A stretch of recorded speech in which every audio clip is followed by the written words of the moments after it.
Alors bonjour, soyez les bienvenus sur la 6e édition du Salon des Nouvelles Technologies.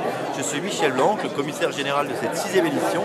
On a passé une journée formidable, plus de 128 exposants, plus de 200 experts, 32 conférences pendant 2 jours. Le salon c'est aujourd'hui, c'est demain. On a fait une très belle soirée, ce soir les 6e trophées de l'innovation, 24 challengers. Le gagnant sera connu dans quelques temps. Je vous invite à venir sur le salon. Ce salon est novateur en Alsace, c'est un salon unique. Nous sommes le premier salon en région en termes de nombre d'exposants. C'est à Colmar, ça aura lieu l'année prochaine, au mois de septembre, le 20 et 21 septembre 2013.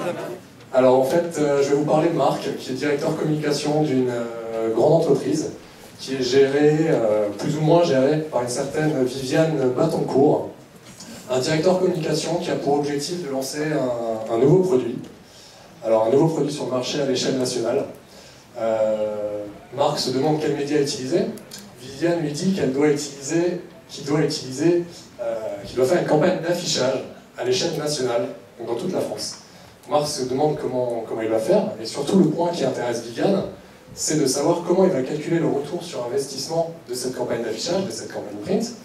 Donc en gros, pouvoir mesurer les retombées de ces campagnes print le plus précisément possible, et en savoir analyser les résultats. Donc nous sommes, et vous le savez tous, nous vivons dans un monde très compétitif, globalisé, où la performance est très importante. Donc, particulièrement en Europe, il est important de se remettre en question et donc de se muscler.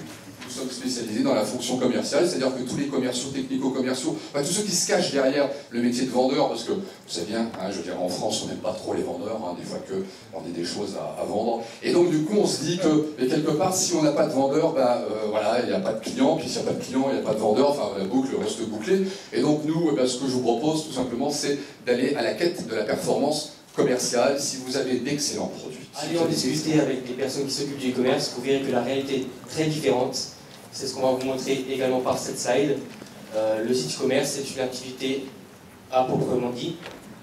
Il y a des clients à gérer, des commandes à gérer, des fournisseurs, et j'en passe. Ça peut très vite devenir un calvaire, surtout si vous combinez les deux activités. Donc je vais vous présenter ce soir la cartographie de la chaîne de valeur, qui est un outil d'amélioration continue, donc sur lequel notamment j'interviens. Alors, dans la salle, qui a une expérience en amélioration continue, veuillez lever la main voilà, quelques-uns.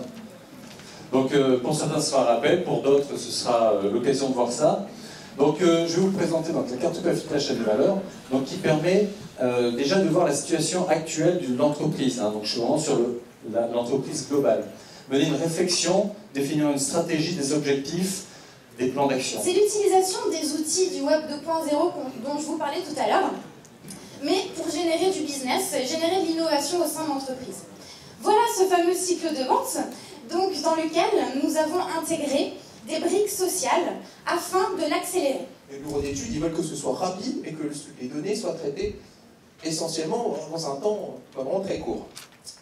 Alors là, on a eu une petite idée. On s'est dit, si on réorientait une partie de notre chaîne de production, si on dédiait un module avec les nouvelles technologies offertes par le web pour permettre d'avoir des clés de succès dans cet avenir, surtout en France, où de nos jours, les grandes séries, c'est très dur, donc autant partir vers des petites et avoir des outils performants. Donc, suite au dépouillement, vous réalisez finalement qu'il n'y a qu'un prestataire qui répond vraiment aux besoins. C'est ce qui arrive très souvent, mais malheureusement, vous n'avez plus le temps de refaire une consultation parce que le projet est urgent. Vous y êtes déjà passé 2 mois. Donc je vous propose de découvrir Donatou.eu à travers l'histoire d'Ali, qui est responsable de l'une des 1 100 000 associations présentes en France, et qui est un responsable associatif heureux, parce qu'il a permis à Jérôme, qui est une personne en situation de handicap, de décrocher un travail. Donc pour aider d'autres Jérôme, Ali va devoir attirer et pérenniser des dons, pour faire face notamment à la diminution de ses subventions.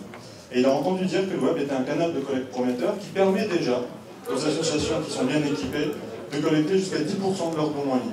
Nous vous redonnons maintenant le contrôle de votre appareil de télévision jusqu'à la prochaine émission de... Lucien